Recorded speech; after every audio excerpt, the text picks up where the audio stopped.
이 세상에는 두 부류의 사람들이 있습니다. 한 부류는 쉽게 살아가는 사람들과 둘째로는 탁월하게 살아가는 사람들입니다. 사람을 감동시키는 사람들은 쉽게 살아가는 사람들이 아니라 탁월하게 살아가는 사람들입니다. 그런데 이 탁월한 삶을 위해서는 안락한 의자에 편안히 앉아서 내가 원하는 것을 다 누리며 살아가는 사람들이 아니라 고난과 고통과 시련을 통과를 하면서 그 탁월함이 삶에 묻어날 때에 비로소 다른 사람들에게 감동과 또 아름다움을 주는 것입니다. 우리가 잘 아는 유명한 음악가들도 그들의 삶을 보게 되면 한 사람도 편안하게 삶을 지낸 사람들이 없습니다. 가난과 고통과 병마 속에 싸워야 했고 하루하루 정말 그 고비를 넘기는 그러한 현실 속에서 그들이 작품을 만들어내고 그들이 아름다운 음악을 만들어내고 아름다운 그 미술을 그림을 만들어낸 것입니다. 우리가 너무나 잘 아는 레오나르도 다빈치라고 하는 이 인물도 제가 한번 금요기도회 때 말씀드린 적이 있는데 그분의 삶을 보게 되면 어려서부터 고아였습니다. 그 계부 밑에서 정말로 온갖 구박을 받으며 사랑도 받지 못했지만 그러나 기회가 있을 때마다 식구들은 다 놀러 가는데 혼자만 집에서 버려둔 채 왕따를 당한 채 그곳에서 종이 한 장을 놓고 그 들에 나가 꽃을 그립니다. 새를 그립니다. 이러한 어려서부터 이러한 훈련들이 차곡차곡 쌓여서 우리가 잘 아는 그 성당의 그 어마어마한 그림을 이 레오나르도 다빈치에게 맡겨졌을 때에 제가 그 글을 좀 보니까요. 레오나르도 다빈치가 실력이 있어서 그 성당의 천정의 그림을 대작품을 맡긴 것이 아니라 어느 유명한 화가도 할 수 없는 일이었기 때문에 욕을 먹지 않으려고 다들 피하고 있다가 레오나르도 다빈치에게 욕을 먹으라고 내민 자리가 그 사명이었다는 거예요. 왜? 100% 그것이 불가능하다고 다 생각했다는 겁니다. 그런데 이 레오나르도 다빈치가 그 성당의 천정의 그림을 기가 막히게 만들잖아요. 그래서 그가 세계적인 화가로 거듭났다는 이야기가 있습니다. 저는 이번 코로나 바이러스 때문만은 아니고 지난 12년 전에 밴쿠버에서 교회 개척을 하고 우리 성도님들과 함께 이 교회 개척을 하면서 참 그 교회 개척의 시간들을 통해서 참 우리 성도님들과 함께 쉽지 않는 어려움의 시간들을 보내면서 참 하나님 앞에 그때 왜 하나님의 백성들이 고난을 당해야 되는가, 어려움을 당해야 되는가, 그런 부분에 참 많은 기도와 묵상의 시간이 있었습니다. 오늘도 저는 그때 그 심정을 또 우리 성도님들하고 좀 나누면서 왜 이런 코로나 바이러스로 인해서 이런 어려움이 우리에게 있는가, 그리고 왜 우리에게는 뜻하지 않는 어려움이 다가와서 우리의 마음을 힘들게 하고 어렵게 하는 것일까? 오늘 특별히 아브라함의 삶 속에 기근이 찾아왔다는 본문의 말씀을 통해서 오늘 말씀을 통해 다시 한번 우리 모든 성도님들에게 위로가 되고 힘이 되는 하나님의 말씀이 되시기를 주님의 이름으로 축원드립니다. 그렇다면 왜 기근이 생깁니까? 아브라함은 자신의 모든 것을 버리고 하나님 말씀 붙잡고 가나안 땅에 왔습니다. 그런데 왜 기근이 생기느냐 하는 부분입니다. 내가 하나님 앞에 열심을 다해 교회를 섬겼고 또 목회자를 섬겼고 성도님들을 섬겼단 말이에요. 열심히 안 한 거 아닙니다.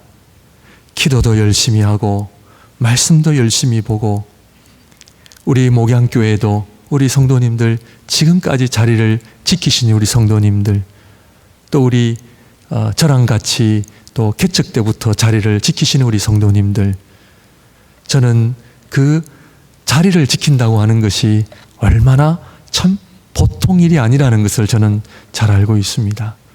그런데 우리 성도님들 아브라함의 입장을 보세요. 그냥 삶의 일부분을 드린 게 아니에요.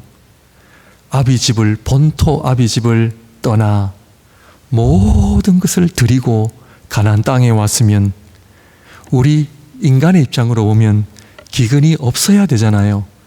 거기에는 오아시스가 있어야 되고 내가 원하는 것들이 있어야 되고 내가 기대하는 것들이 있어야 되는데 왜 하나님의 말씀에 순종하고 왔는데 왜 기근이 찾아오고 왜 고생이 찾아오고 왜 눈물이 찾아오느냐 하는 것입니다.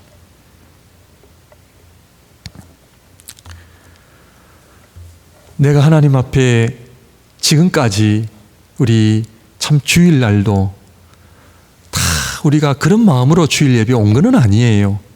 그러나 제 3자의 입장에서 보면 주일날도 놀러 한번 못 가고 식구들하고 피크닉 한번 못 가고 주일이 되면은 야념없이 예배 때문에 교회에 와서 또 하나님의 말씀을 듣고 또 예배를 드리며 또 주어진 일들을 봉사하시고 교회 부엌에서 그 설거지며 밥을 만들며 간식을 준비하는 모든 일들 이러한 모든 삶을 통해 하나님께서는 우리가 원하는 것보다 훨씬 더 많은 복을 주시고 은혜를 주셔야 되는데 왜 기근이 일어나느냐 하는 것입니다. 제가 아브라함의 믿음에 관한 말씀을 드리면서 믿음은 철저하게 초자연적인 일이다, 사건이다 말씀을 드렸잖아요. 그 초자연적인 사건에 대한 생각을, 마음을 계속 여러분들 두셔야 됩니다. 왜 기근이 생기느냐? 결론적으로 말씀을 드리면 우리의 믿음은 나의 생각과 나의 이성과는 같이 갈 수가 없습니다. 이것을 깨닫지 못하면 우리는 하나님이 기뻐하시는 믿음의 삶을 살아갈 수가 없습니다. 조금 더 크게 말씀을 드리면 저와 여러분들이 자본주의 사회에 살다 보니까 이 물량주의, 물질 만능주의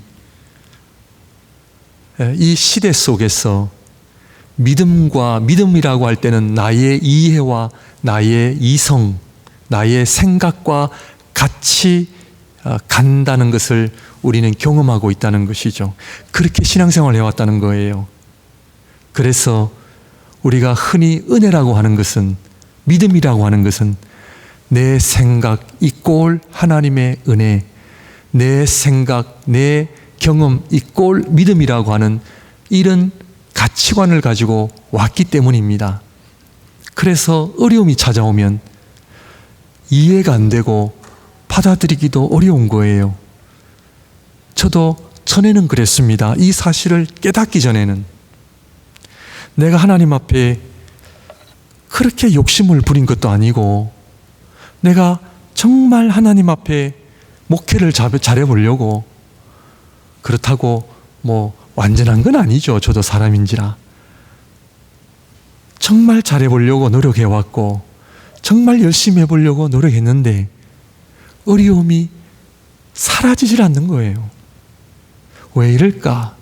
고난이 사라지질 않는 거예요. 저희 부모님을 따라 이민을 가서 저희 부모님도 열심히 교회 생활하고 신앙생활했는데 우리가 원하는 복이 오지 않는 거예요. 사업은 잘 안 됩니다. 고난의 역경의 순간이 계속 오죠.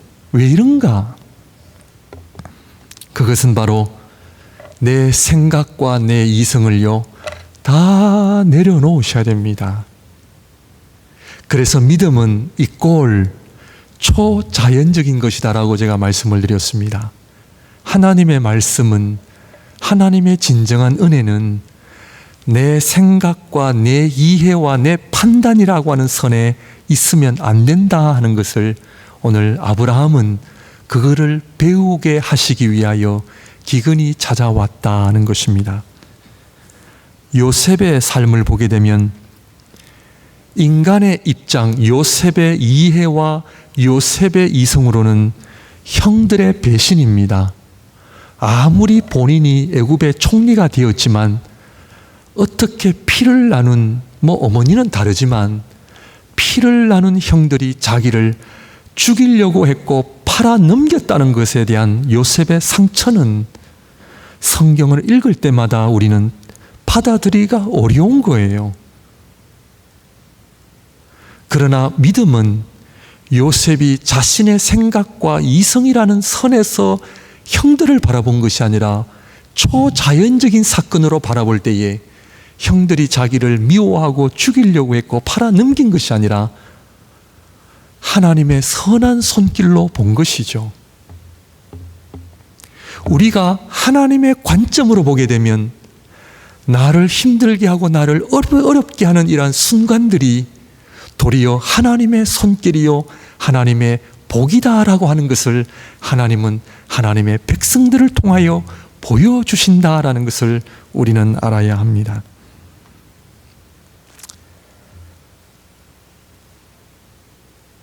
사무엘하를 보게 되면 다윗 왕이 자신의 아들 압살롬이 반란을 일으켜서 다윗 왕이 도망을 가는 모습이 나옵니다. 친아들과 함께 이제는 그 압살롬을 피해서 도망을 가는데 그 도망하는 그 피난길에 베냐민 지파의 시므이라는 사람을 만납니다. 이 사람이 다윗 왕을 향하여 저주를 합니다. 당신이 이 꼴을 당하는 것은 사울 왕을 죽이고 사울 왕의 자리를 당신이 빼앗았기 때문에 이런 어려움을 당한 것이라고 저주를 퍼붓는 거예요. 여러분, 안 그래도 힘든데, 안 그래도 피난길 힘든데 상대방이 저주까지 하면은 얼마나 더 힘들겠어요. 그런데요, 다윗의 탁월함이 여기에 있습니다. 그래서 그 다윗의 신하였던 아비새가 시므이를 죽이려고 하니까, 왜 왕을 저주하니까 어느 신하가 살려두겠습니까? 그 아비새가 시므이를 죽이려고 하자 다윗 왕이 그 신하를 말립니다. 죽이지 마라, 죽이지 마라. 혹시나 하나님께서 저를 통하여 그를 통하여 나에게 말씀하시는지 누가 아느냐?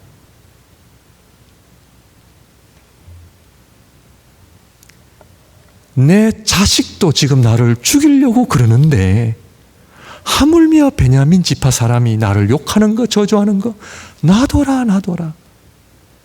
다윗의 탁월함이 여기에 있습니다. 자기 자신을 향하여 저주하는 그 시므이를 향하여 자신의 이해와 이성을 갖다 드린 것이 아니라 하나님의 관점으로 바라볼 때에 그 말을 그거 한 것이죠. 여러분, 누가 우리를 향하여 욕을 하고 저주를 하면 여러분들 밤잠 주무시겠습니까? 못 잡니다. 하나님의 백성들의 탁월함이 이러한 곳에서 드러남을 우리는 알 때에 왜 우리가 이해할 수 없는 기근이 일어나고 이해할 수 없는 고난과 역경이 우리의 삶을 어렵게 하고 있는가? 그러므로 우리는 창세기 1장 1절로 다시 돌아와야 합니다. 태초에 하나님이 천지를 창조하시니라. 사랑하는 성도 여러분, 하나님의 전지전능하심을 믿으십니까? 하나님의 전지전능하심을 믿는다면 지금 나에게 일어나는, 우리가 경험하는 모든 일들이 그냥 일어나는 것이 아니라 거기에는 반드시 하나님의 선하신 뜻과 목적이 있다는 것을 믿는다면 우리는 어떠한 경우에도 낙심할 이유가 없고요, 좌절할 이유가 없습니다. 왜냐하면 모든 것이 합력하여 선을 이루시는 하나님의 손길이 있기 때문에 그래요. 우리 한국교회는 지금 어린아이의 수준에서 벗어나야 합니다. 더 이상 우리가 말로 인한 상처, 관계로 인한 상처, 저 사람이 나한테 이런 말을 했다라고 하면서 이러한 상처들은요, 우리는 좀 극복해야 될 때가 되지 않았나 하는 생각을 해봅니다. 그러므로 오늘 이 본문의 말씀을 통해서 우리는 믿음의 탁월함을, 세상의 기준의 탁월함이 아니라 믿음의 탁월함을 우리는 회복해야 될 때인데, 솔직하게 우리 성도님들하고 나누고 싶다면 요즘 정말 믿음으로 살아가는 분들 보기가 쉽지는 않습니다. 우리 목회자들을 포함해서요. 정말 믿음으로 제대로 우리 주위에 찾아보기가 어렵습니다. 이 얘기는 누구를 향한 얘기가 아니라 저를 포함한 우리 모두의 이야기로 받아들이면 좋겠습니다. 누가 나에게 던진 말 한마디도 나의 이성과 나의 이해로 받아들이는 것이 아니라 그것을 하나님이 나에게 주시는 하나님의 말씀으로 받아들일 수 있는 믿음의 탁월함. 창세기 1장 1절 태초에 하나님이 천지를 창조하시니라.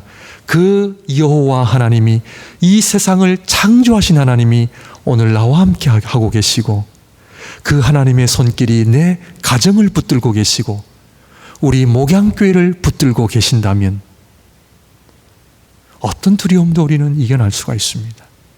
어떤 시련도 이겨낼 수 있습니다. 아멘입니까? 결국 우리의 믿음의 문제입니다. 오늘 하나님 살아계시느냐? 그 살아계신 하나님이 나의 하나님이시냐?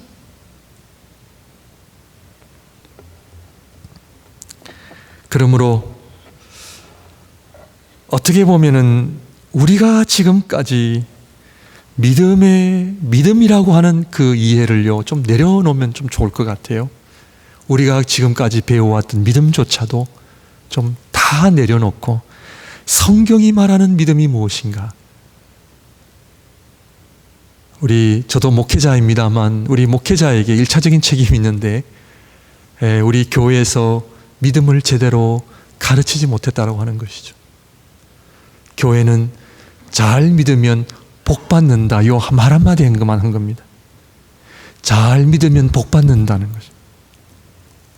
그러나 우리가 생각하는 믿음을 내려놓을 때에 성경이 말하는 믿음이, 성경적인 믿음을 우리가 볼 때에 아브라함의 일생을 한번 보십시오. 믿음은 복권 당첨이 되듯이 내가 무언가 하나 얻는 것이 아니라, 내가 예수님 믿으니까 이제는 내 마음대로 살겠다가 아니라, 아브라함이 하나님으로부터 75세의 부르심을 받고 아브라함이 몇 세에 죽었습니까? 여러분, 아브라함이 몇 세에 죽었어요? 75세는 잘 아시는데 몇 세에 죽었냐니까 잘 모르시겠죠? 오늘 기억하십시오. 잊지 않도록 제가 가르쳐 드리겠습니다. 앞에다가 1을 붙이면 됩니다. 175세에 하나님 앞에 소천한 거죠. 몇 년을 살았다? 75세의 부름을 받고 100년을 살았습니다. 근데 그 100년 동안 한평생 믿음의 길이었습니다.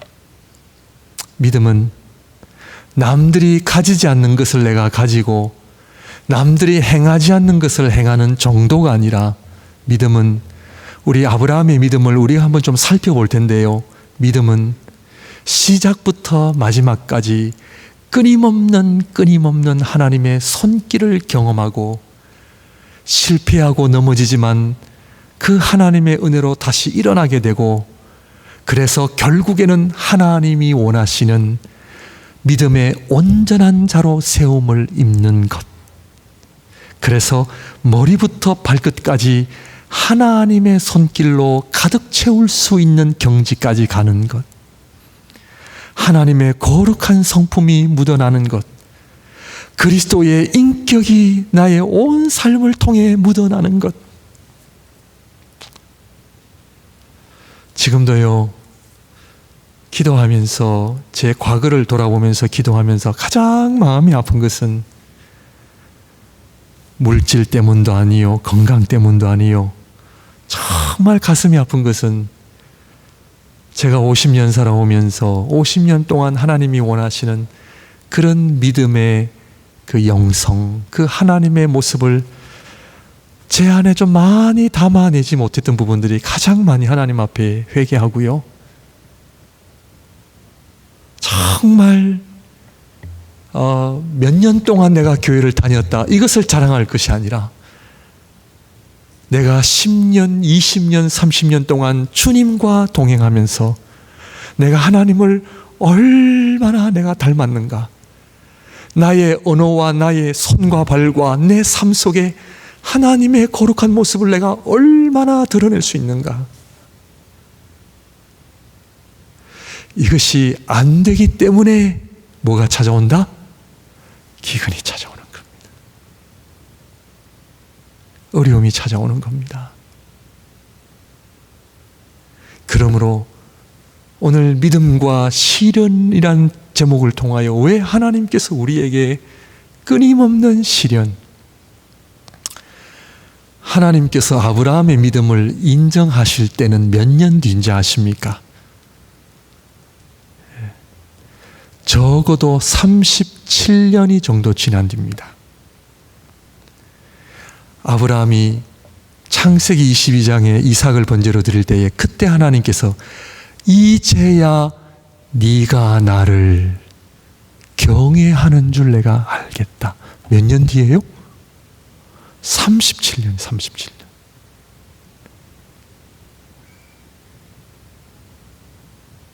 정말 성경을 통하여 믿음이 뭔지를 우리가 알아야 됩니다. 믿음이 뭔지를 알아야 됩니다.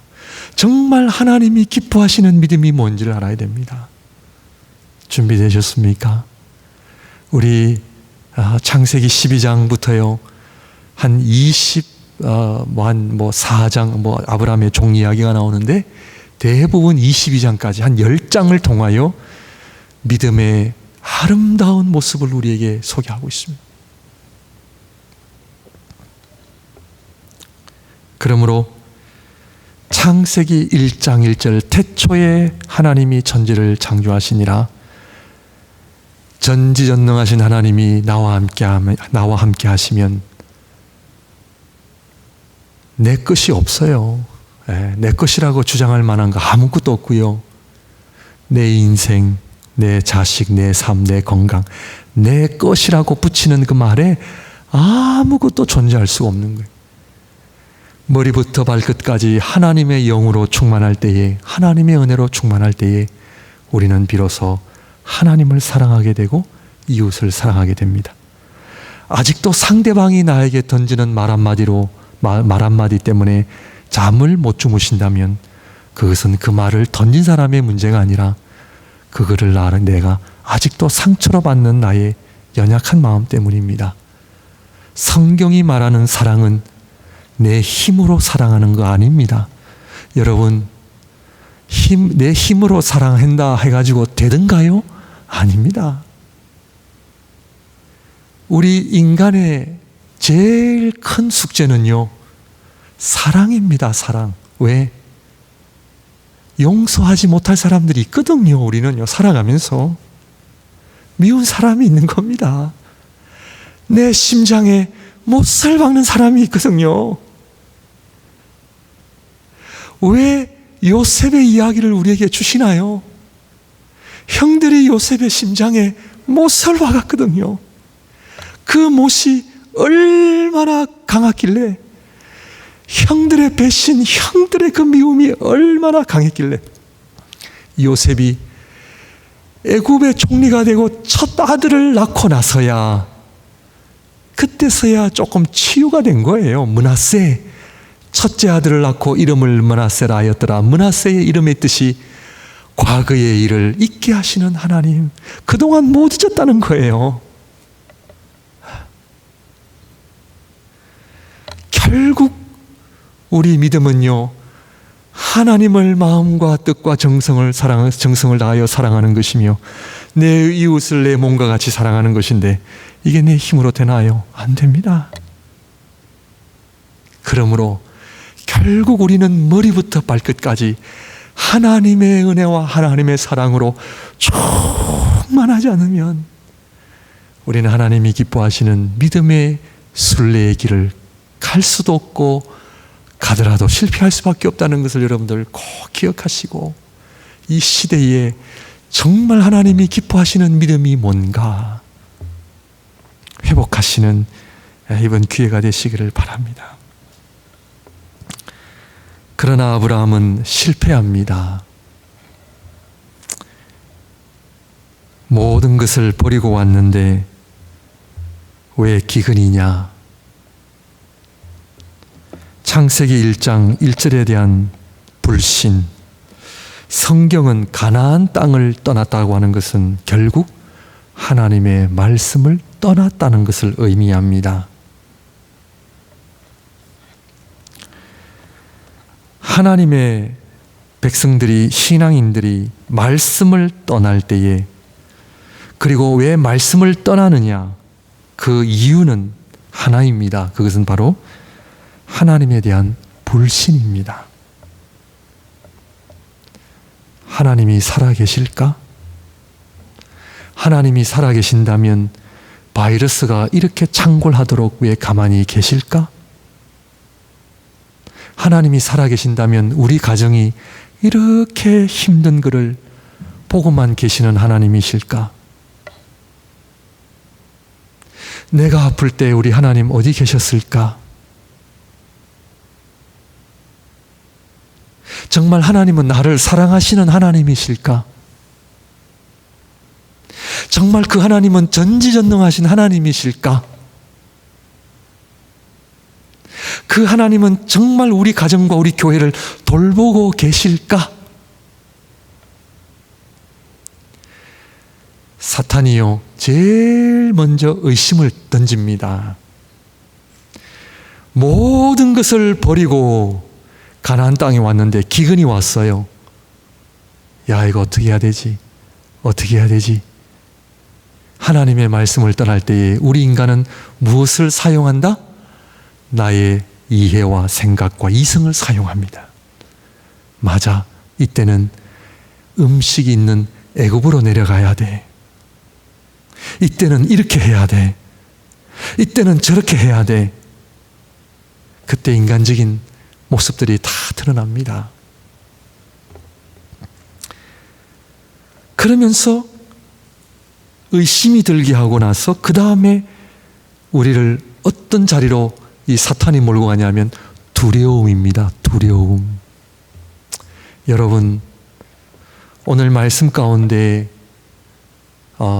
이 두려움을 가지신다면 나는 하나님 앞에 올바른 믿음의 생활을 나는 하고 있지 않구나. 그렇게 여러분들 좀 적용하시면 좋을 것 같습니다. 이 두려움은요, 영적 암입니다. 영적 암입니다. 우리 인간이 말씀을 떠나고 하나님을 떠나고 하나님의 약속의 말씀을 다 떠나는 이유가 뭐냐면 두려움 때문에 그렇습니다. 건강에 대한 두려움, 생명에 대한 두려움, 앞으로 살아갈 길에 대한 두려움. 두려운 거예요. 그래서 지금 바이러스 보세요. 사탄이 제일 먼저 바이러스가 일어나면서 제일 먼저 사람들에게 뭐를 주나요? 두려움이에요. 이거 어떡하지?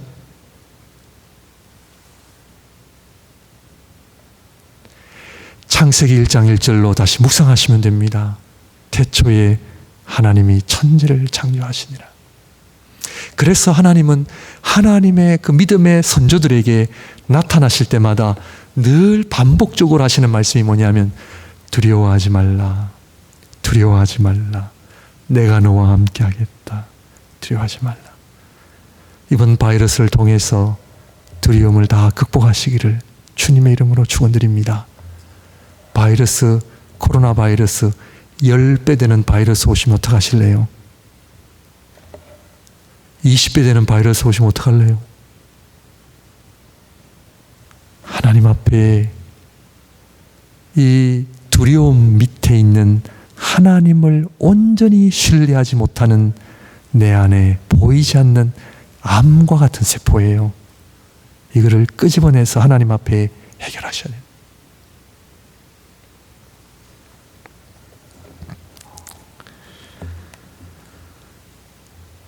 어떤 학자는 기근을 통해 하나님은 아브라함과 숨바꼭질을 하고 계신다라는 거죠.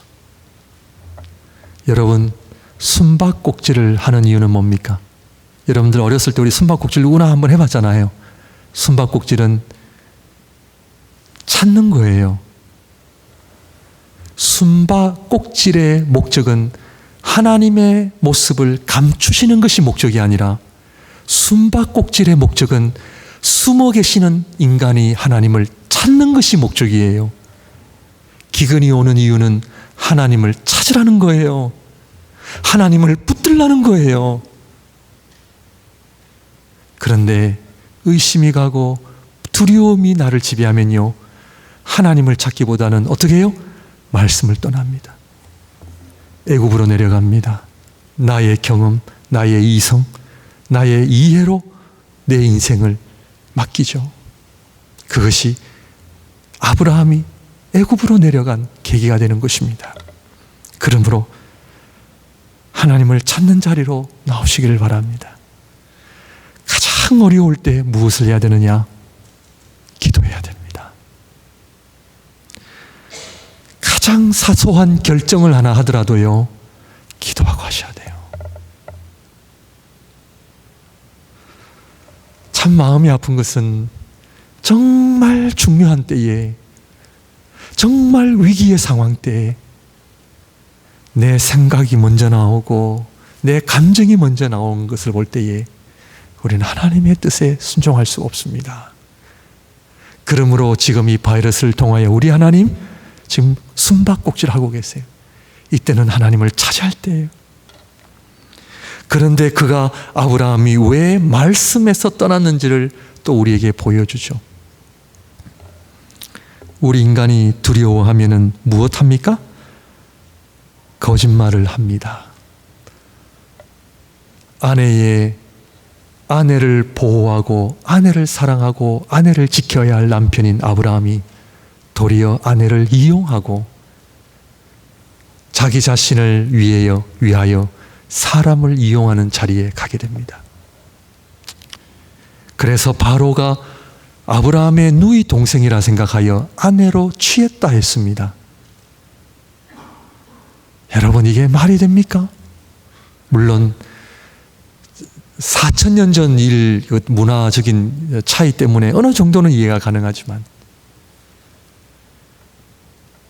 자신이 살기 위해 아내를 이용하고 다른 사람을 이용하고, 이것이 바로 아브라함이 하나님의 말씀에서 떠나갈 때에 그 안에 두려움이 생기고, 두려움을 해결하기 위하여 인간은 거짓말하고, 거짓말을 하는 목적은 결국 나의 이기심의 표현이죠. 나 살기 위해 상대방을 이용하고, 나 살기 위해 가족을 이용하고, 나를 위해 공동체를 이용하는 이러한 이기심이 오늘 우리가 살아가고 있는 이 자본주의 사회에 결국에 우리의 문제는요, 이기심의 문제예요. 다른 거 아니에요.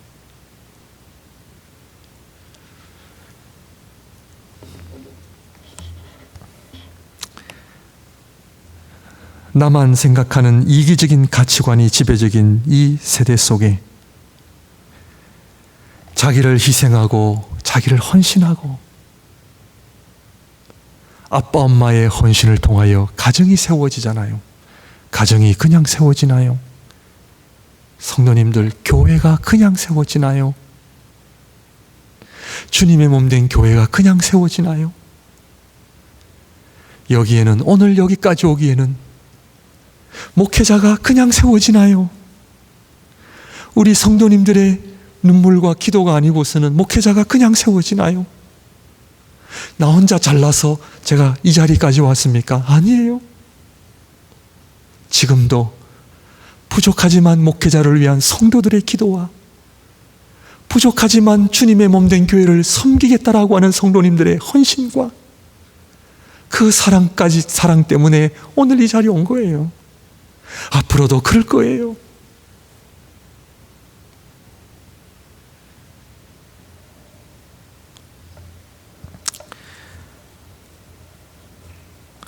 이 아브라함이 하나님의 말씀에 떠날 때에 계속 줄사탕으로 이어지는 것이 뭐냐?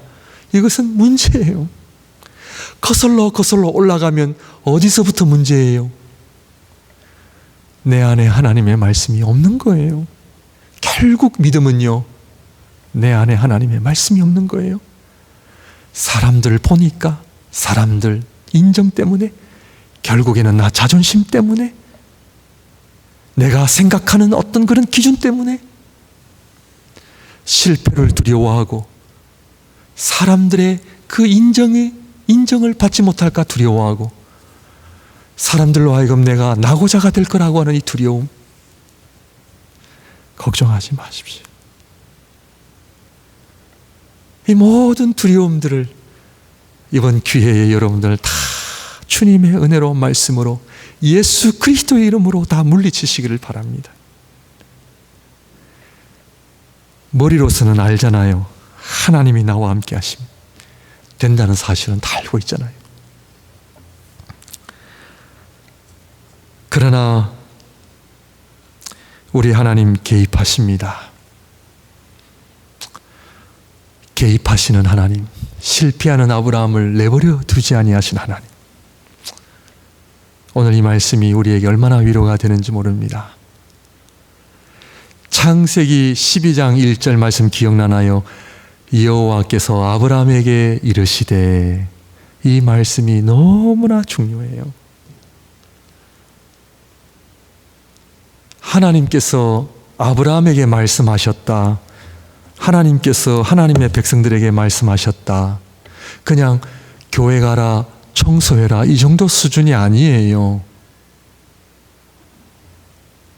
오늘 하나님의 백성들이 하나님의 말씀을 열 때에 여호와께서 아브라함에게 이르시되, 이거는요 엄청난 사건이에요. 하나님께서 개입하십니다. 우리 17절 말씀을 보시면은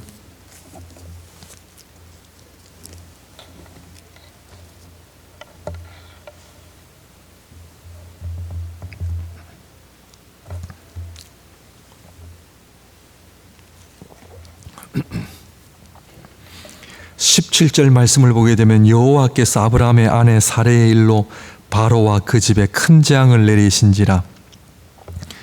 누구에게 큰 재앙을 내리셨어요? 아브라함에게 내리셨어요? 아니면 바로와 그 집에 재앙을 내리셨어요? 바로와 그 집에 큰 재앙 내리셨어요. 근데 잘못은 누가 했어요 지금? 아브라함이 잘못했는데 재앙은 누구한테 내리세요? 혼은 누구한테 내야 돼요? 하나님. 아브라함한테 혼내야죠. 근데 왜 바로와 그 집에 재앙을 내리십니까?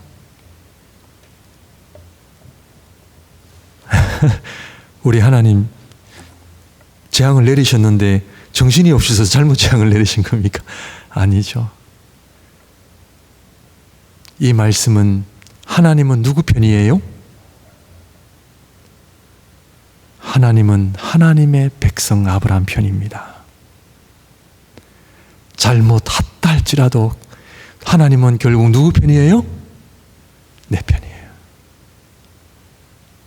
여호와께서 아브라함에게 이르시되, 하나님이 아브라함에게 말씀하셨다는 것은 하나님의 일방적인 은혜로 내가 너를 내 백성 삼으리라. 하나님의 백성이 하나님의 말씀을 연다고 하는 것은 오늘 심심해서 하나님의 말씀 여는 거 아니고요. 오늘 내가 한번 영적 교훈을 내가 한번 듣기 위해서 여는 거 아니고요. 하나님의 백성이 하나님의 말씀을 연다고 하는 것은 나는 하나님의 백성임을 증거하는 사인입니다.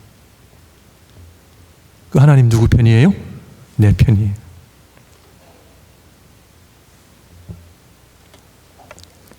아브라함 자격 있어요, 없어요? 자격 없어요. 제가 목사 될 자격 있어요, 없어요? 없어요. 하나님의 일방적인 은혜로, 하나님의 선택하심으로 하나님의 백성 삼아주시고, 내가 너로 인하여 복을 주리라, 내가 너로 인하여 영광을 받으리라. 하나님 아무한테나 영광 안 받으세요.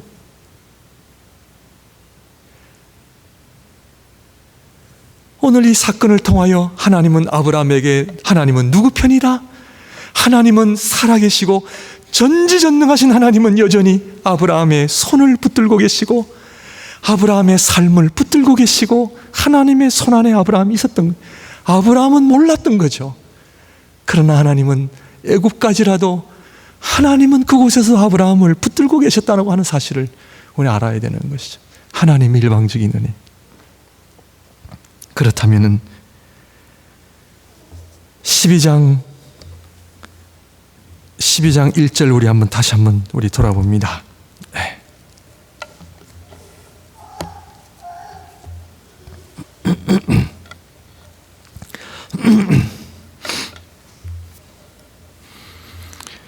(12장 1절입니다) 여호와께서 아브라함에게 이르시되 너는 너의 고향과 친척과 아버지의 집을 떠나 내가 내게 보여줄 땅으로 가라. 2절과 3절은요 하나님께서 아브라함에게 주시는 복입니다. 잘 보세요. 우리 2절 3절 다 같이 읽습니다. 시작. 내가 너로 큰 민족을 이루고 내게 복을 주어 내 이름을 창대하게 하리니 너는 복이 될지라.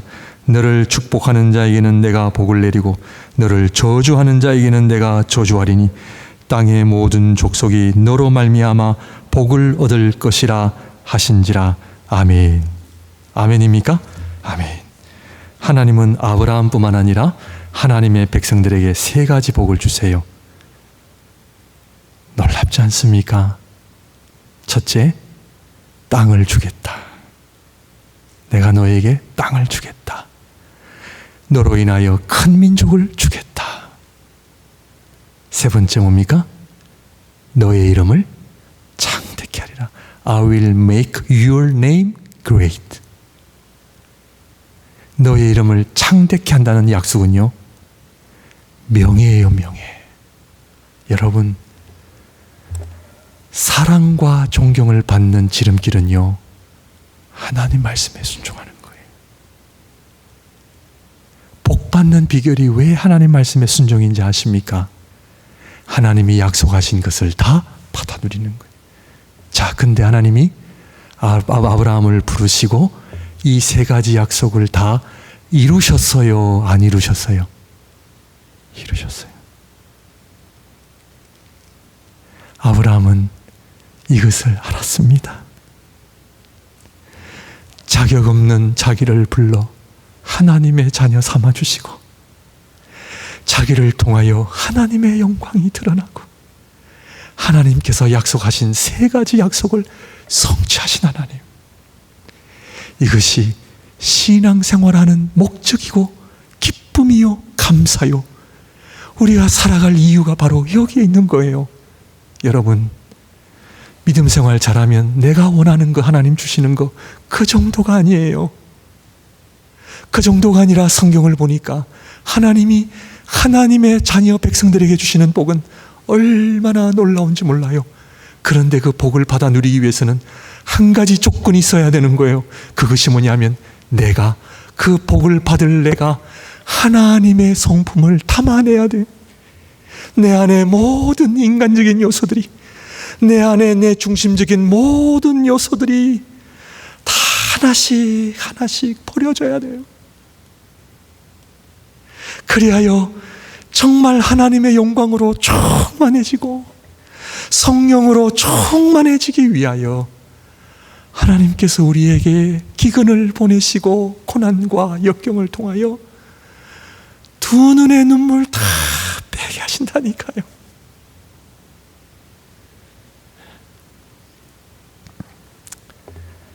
그래서요, 교회 생활은요, 같이 기도하는 겁니다. 같이 기도하는 겁니다. 같이 기도하면서요, 기도하는 모습 보면 알아요. 기도하는 모습 보면 알아요. 우리 성도님들, 제가 기도하는 모습 보시나요?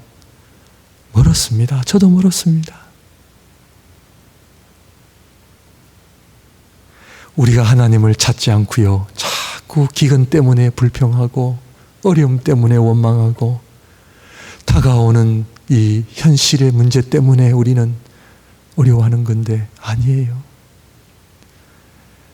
오늘 이곳에 아브라함과 같은 하나님의 백성 한 분만 있으면요, 있잖아요, 놀라운 하나님의 영광 드러납니다. 오늘 우리 사랑하는 성도님들, 귀한 자리에 오셨는데 지금 저희는 환경의 기근을 경험하고 있고요, 사람의 기근을 경험하고 있고, 물질의 기근을 경험하고 있습니다. 건강의 기근을 경험하고 있습니다.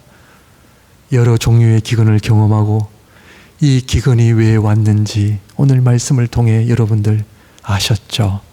그것은 바로 저와 여러분들로 하여금 하나님의 말씀 붙잡고, 하나님의 말씀 붙잡고 하나님만을 바라보며 나아갈 때에 하나님께서 아브라함을 부르실 때에 주셨던 그 세 가지의 복을 우리 하나님은 꼭 이루실 겁니다. 하나님은 그로 인하여 영광 받으실 겁니다. 하나님 앞에 그래서 한 사람 한 사람이 얼마나 소중한지 몰라요. 얼마나 귀한지 몰라요. 우리 사랑하는, 우리 정말 하나님 앞에 소중한 우리 목양의 성도님들, 오늘 말씀을 통하여 현실의 기근을 잘 극복하셔서 하나님 기뻐하시는 믿음의 귀한 성장과 성숙을 경험하시는 우리 모두가 되시기를 주님의 이름으로 축원드립니다. 기도하겠습니다.